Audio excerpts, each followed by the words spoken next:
Hey, it's me, MLB. Here is part 2 of For Money, Mei Mei X Male Listener. Enjoy. And so, with the banter over, you all headed out, walking single file along the track with your rescue packs over your shoulders and recovery stretchers being carried by a few of your crew. Mei Mei, come up here. Come up front with me, you said to her, and she walked a little faster to get up beside you. It should be okay here, you said to her. It's when we get deeper into the mountains, and when the sun goes down. That's when your work will start. She nodded. I understand, she replied. That's how it usually is. Uh-huh, you said, giving her a side glance. What is your preferred tool for fighting? Do you use fists in combat? You asked her, keeping your voice low so that the others couldn't hear you. I forgot to ask before. She looked up overhead as a crow flew over and then smirked and looked at you from around her front braid. Have you noticed the crows? She asked you. You looked up and around and then saw two flying over, a blue wavering haze glistening over their entire bodies. Cursed energy crows? You asked her. Yes, that's my innate ability, but I also use a battle axe for combat, she said. Did you not bring it this time? You then asked, noting that she didn't have it with her. Oh, I have it, she said, looking up as the crows flew back the other way and headed back behind you and the crew behind you. You watched it fly back and then looked at her. Is there someone bringing it for you? You asked. You're perceptive, she commented with a closed-lipped smile, half hidden under her braid. I have my wonderful younger brother bringing it. He comes with me on all my missions. Oh, I didn't know. Should I have bought food for him? Will I need to pay for him? Where is he? You asked, now concerned that you were going to be asked to give more money for his work also, but she reassured you that it was fine. We will do anything for me, she said. He's my devoted younger brother and knows what to do, she said. Okay, I see, you said, nodding as you looked straight ahead again. The track continued on and you noticed more and more of Mei Mei's birds around, their strange wavering blue hue making them stand out to you, but the rest of the crew were none the wiser to what was going on. Track starts to narrow from here, folks, you called back over your shoulder to your comrades. Watch your heads and bags on low-hanging branches. Oh, don't have to tell me twice. That last branch nearly gave me a brain hemorrhage, one of your male crew grumbled, making sure to duck well under each branch that came up in his path. You noted it was starting to get a little cooler as the track steepened and got narrower and narrower until the path couldn't be seen at all. Then you pulled out your map and compass and stopped for a second to orientate yourself. Okay, should be at the first spot in about 45 minutes, you said, shivering a little as the cold wind picked up. A crow flew low overhead then and let out a loud caw, but Mei Mei didn't appear fazed by this, and judging from the blue hue around it, you knew it was one of hers. Something nearby, perhaps? You wondered. Dang, there are a lot of crows around, another of your crew members commented, and you stiffened and looked at him, but he didn't say anything more, so you didn't address it. He's noticed the crows, but obviously can't see the energy around it. That's good at least. You thought as you adjusted the map and compass. Okay, this way, you said, looking up and then turning slightly to continue left of where you had been walking.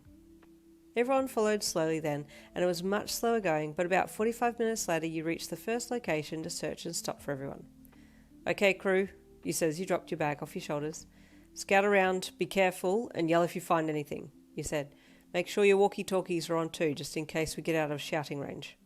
They all nodded and dropped their bags off their shoulders and then pulled out a few items that they felt that they might need on their scout.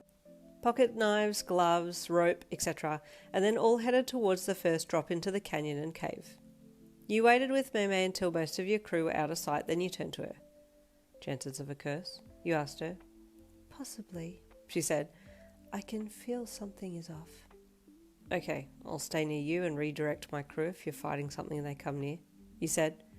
Fine with me, she replied, and then suddenly there was a shorter male standing beside you, light blue hair, styled with a neat right-sided part and mint green eyes, and you nearly separated your soul from your body, you got such a fright. Oh, was all you could say. Wyan, this is my lovely brother, Wei Wei, Mei Mei said, making the shorter male blush madly and become shy at being given such a beautiful introduction. Geez, he came out of nowhere. You thought as you turned to greet him. Hello, nice to meet you, You're too close to my sister, the brother, Wee Wee, said in a dark voice, and you took a step back. As you stepped back, you saw this small boy was carrying a very large battle axe, and that's when you remembered Mei Mei had said that she used it in battle. "Oh, your weapon," you commented, looking at her. She nodded. "Yes," she said, opening her hand and holding it out to her brother. He handed it to her with his head bowed, and you had to marvel at this interaction. "I know," she said, "brother, but that's very devoted, more like a servant," you thought. "We will get to work now, won't we, Wee Wee?" Mei Mei said to her younger brother, and he blushed with excitement, his eyes sparkling. "Oh, yes," he said excitedly. "I do love to watch you work, big sister." You raised an eyebrow with amusement and watched as they turned and started heading towards the cave. "Okay, best I stick with them," you thought as you quickly picked up your own pocket knife and some rope and then followed behind them as they walked ahead. The cave mouth was quite large, thankfully, and you had no trouble following behind. The light from outside was more than enough to light the way, so you didn't feel too worried.